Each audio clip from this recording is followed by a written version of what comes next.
So, I'm going to wrap up with this vlog with Kuba. Now, I ain't going to say your last name because I will ruin that. Don't worry about it, mate. So, how would you pronounce it? It's just Kuba, but yeah, Kuba Cielen. Kuba 10%. Kuba 10% off. I like it. That's my second name now. Okay, so we're going to bang out just a few questions. We're going to make it short and sweet, no messing about, because this guy wants to train. So the first question I'm going to ask you is, where did it all start for you? Where did you realise you wanted to start training in the gym and where you wanted to take it? Oh mate, yeah, it's not going to be a short one then, is it? But it all started when I first came to England, which was when I was 11 years old. Yeah. So it started with boxing actually, it wasn't actually weight training, but during my time when I was boxing, the session lasted around an hour and a half, 2 hours, and then it was followed by weight training, 45 minutes to finish off. So after probably 4 or 5 years of boxing, I knew my passion was actually bodybuilding, because I was always fascinated by big, strong guys lifting a lot of weight, and it was never actually the competing bit that actually fascinated me a lot. It was always training and just looking as freaky as possible, kind of. But it wasn't actually competing that got me into it. It was more training and seeing the bigger guys kind of go through the process. So what actually got me into it was always looking at the process and what it takes, not actually competing. Like, competing is just a byproduct, it's just an end product. Yeah. Like, to me, that's not what I love. I love the whole process behind it, and I love the training towards it. So that's just my view on it. That's what made me fall in love with it. It was always about training and trying to get up there rather than just stepping on stage, if you understand what I mean. Yeah, no, I get that. So I trained from, I boxed from 11 till 15, and I was quite successful at that as well. And at 15, I had a bit of a fallout with my coach, so to speak, and then I actually joined my first proper bodybuilding gym. And I competed at 16, that was my first show. So obviously when I boxed, my expenditure was so high. When I stopped, you can imagine, I boxed 6 nights a week, and each session was 2 hours. Yeah. And that was anything from sparring to obviously bag work, pads, and then conditioning work as well. So some days we probably literally do an hour and a half running. Yeah. So you can imagine what happened when I started eating properly. You blew up. And then I stopped boxing. I think I put like 3-4 stone on within 4 months. It's crazy to think about that, really, because the amount of time you do, like you say, you do your boxing, then you'd hit the weights. I mean, that's just insane, because even I won't be able to do that. That's just dedication in itself before you even know what exactly you wanted at 100%. From age of 11, I was always pretty focused and selling things. So I'm actually going to, on my next episode on my YouTube channel, I'm actually going to do a full overview when I take you through and actually explain everything behind it. From 11, I was training 6 nights a week, and each session was 2-3 hours long. So even from that age, like, I knew whatever I do, I fucking do it all out. Yeah, of course. So I wasn't doing anything half-hearted. Do you think there'll ever be a point where you'll leave fitness in general? I know, like, your bodybuilding career will go on for so long, but say you get to sort of the end of that, and then it's going to be so hard for you to pull away. No, you'll always be doing something. It's never going to happen, mate. When I stop competing and stop bodybuilding, I'll never ever stop bodybuilding full stop. That's it, because it's all you've ever known now. When I stop competing, I will get back into boxing, I think. That's what I mean, yeah. Yeah, so I think when I'm like my 40s, I think I'll have dabble at that again. Yeah. Just for fun. I'm not going to do it, but I will go back into that. Yeah. So, moving on to the next question. So, around what age did you realise that you needed to take that level of intensity of having to go enhanced, and then realising what your overall goal was and where you wanted to be for the future? For me, it was never realising having to go enhanced. It was just people around me that kind of it sort of fell for you, sort of thing, like it just slowly came into it. Yeah, it was never me thinking I've got to do it. It was part of the process. Yeah, of course. And at the time, there was no social media, so we never did it for that reason. Yeah, I didn't do it for the likes. I didn't do it to kind of post it all over social media, just say compete. I wanted to do it because, right, it was a fucking challenge. Like, this is what I want to do. I want to test myself. But I first started using way too early. So, how old was you? I was just turning 18. Okay. So, and again, I will preach this now, and I preach it a lot now on my socials and everywhere else. I do try and put guys off taking full stop. Yeah. Because at the end of the day, it's something you've got to consider that you are going to do for the rest of your life. Yeah. So at the end of the day, I knew from an early age where I want to be, what I want to do, and I was set on this is what I want to do for the rest of my life. Yeah. So I could justify doing it. Yeah. Well, what I couldn't justify is people doing it just to go on holiday and look good on holiday, or just to do it to look good on Instagram post. That's what I can't justify, especially with young lads. It's just so easy for them to just do it because they've got bad role models. If I get anybody ask me and they say, should I do it, I'll always fucking tell them no.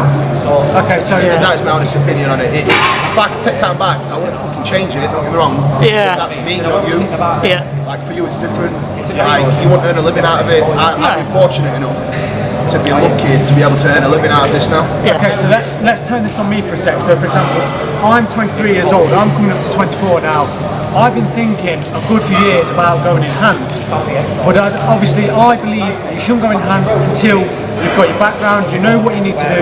Like for example, you take the supplement needs side of it, you have all the medical side of it as well as. What would your advice be to me to do that? Because I do want to go enhanced, but it's for nobody else. I don't care what anyone else thinks. It's not social media. I do this because I enjoy doing content and I enjoy showing people what it's like. I would compete naturally first. Yeah. I would compete naturally first. Yeah.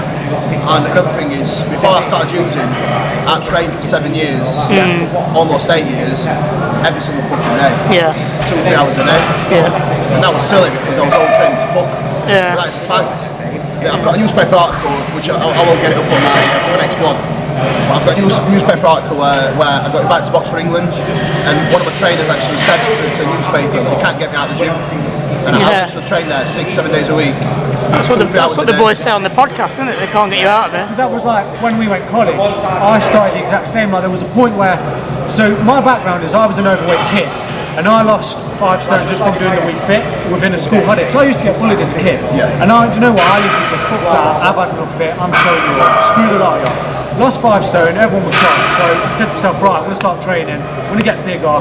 That was about 7-8 years ago now. And I'm at that point now where, when we was at college, when we was doing a PT course, I literally was training 3 hours a day.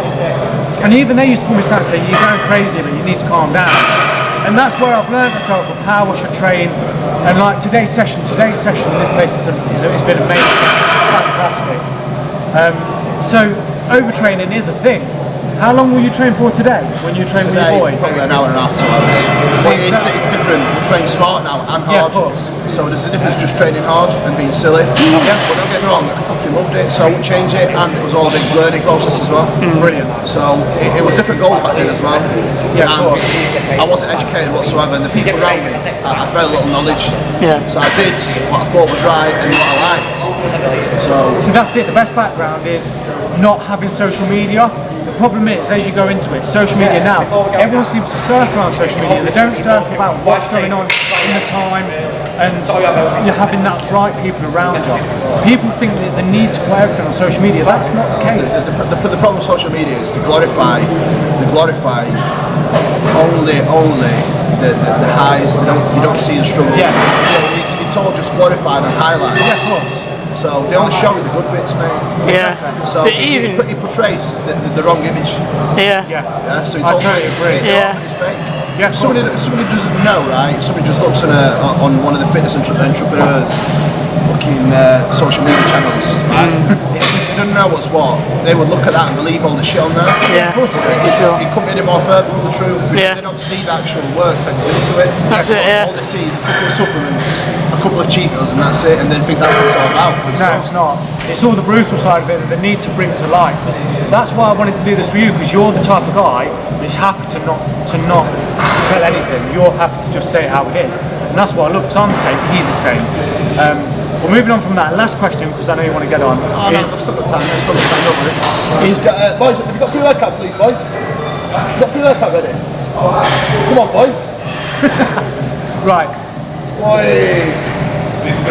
Yeah, we're on it. Right. So the last Slight disruption. We'll cut that out. Cut that out. He'll cut that out. So this gym, where did this start? Because this gym is talked about quite a lot. Like me and him have been to a lot of gyms together. Yeah. And then this past year, we've heard nothing but Ultraflex. Obviously, you have quite a lot of names training here. Yeah. Like you have AJ.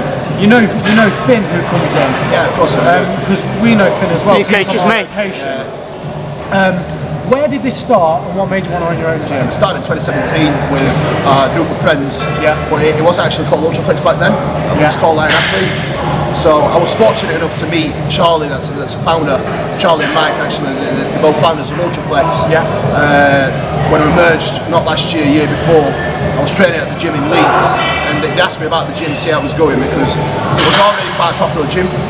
Back then it was called Iron Athlete, and we already had quite a lot of success.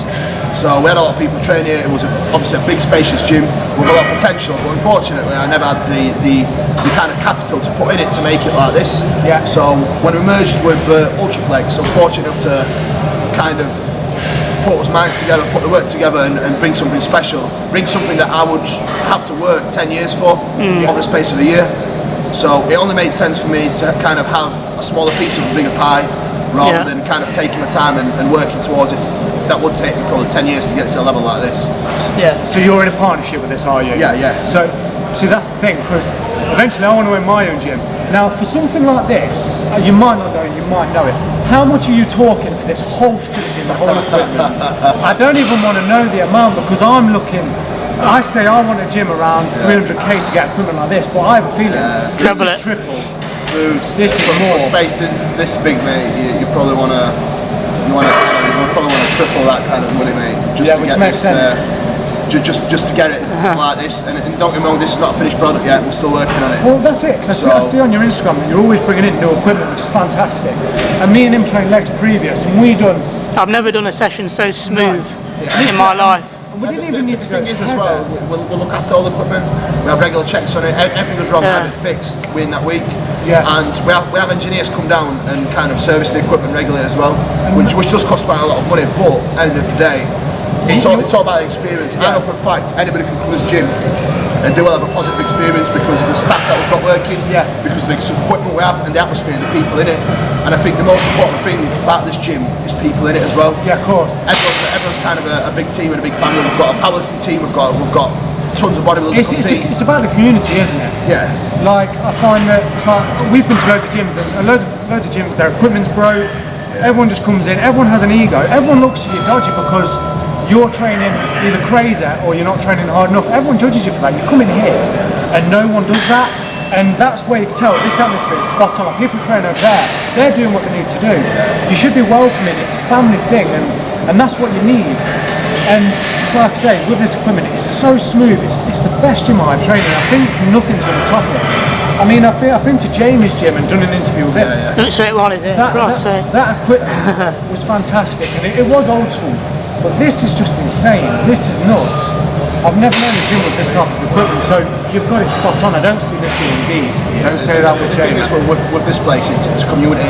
Yeah. It was a community when it first opened the gym. So we never judged anyone. There's people that are 70 years old here that train here, and we've got professional athletes in bodybuilding and powerlifting train here. So nobody cares what level you're at. Everybody just wants to do their thing, and everyone wants to push each other on. And I think a lot of gyms don't get that vibe. I think when you come here, you feel it. Nobody will look at you whether you lift 5 kilo or 300 kilo, because we have got world-class athletes here, and we've got people that are just starting off. Nobody really gives a shit. No, exactly. Because don't get me wrong, mate. Like whatever you lift, most likely there's somebody here that will lift more. Yeah, of course. And they're people that don't give a shit. They're not going to boast about it. No, yeah. And you don't need to stay in that lane. Everyone's kind of level-headed. Everyone gets on with each other. We have no arguments. We don't have anyone fall out. I think that's key. Environment is key. And here we've got a positive environment and full of positive people, and nobody creates any drama. And everyone kind of works together, pushes each other on. I think that's key. Yeah, of course. So that's the message. Stay in your own lane and don't think about what anyone else is thinking. Don't give a shit. Just stay in your own lane, do your own thing, and just be you and train to what you need to do. So with that being said, we're going to wrap this up because we're going to let you go train. Just on time, guys. We're just on time. Literally. Just on time. So I just want to say a massive thank you to you, because I know you're a busy guy. Thank you, man. And I appreciate it. It's people like this that you need to look out for. These are the type of guys. This is what's bringing the industry up. The industry was going down, and now you've got people like this guy bringing it back up. So stay tuned for it. Is there anything you want to plug into this video? I know you probably don't need to, but I'd just like to say thank you to my business partners, obviously Charlie, that made this happen, and Mike. And obviously, it's a team effort. Yeah, of course. It's not just me that's behind the gym. It's obviously them guys as well. And Team effort. And obviously, check out all the other Ultraflexes. It's not just Rotherham that we have. There's Ultraflex Hull, York, Normanton, Leeds. There's one open in Durham as well. So we need to check out all the Ultraflexes, visit the page, and thank you to the sponsors. We're all grateful to the sponsors. It's insane. It's crazy.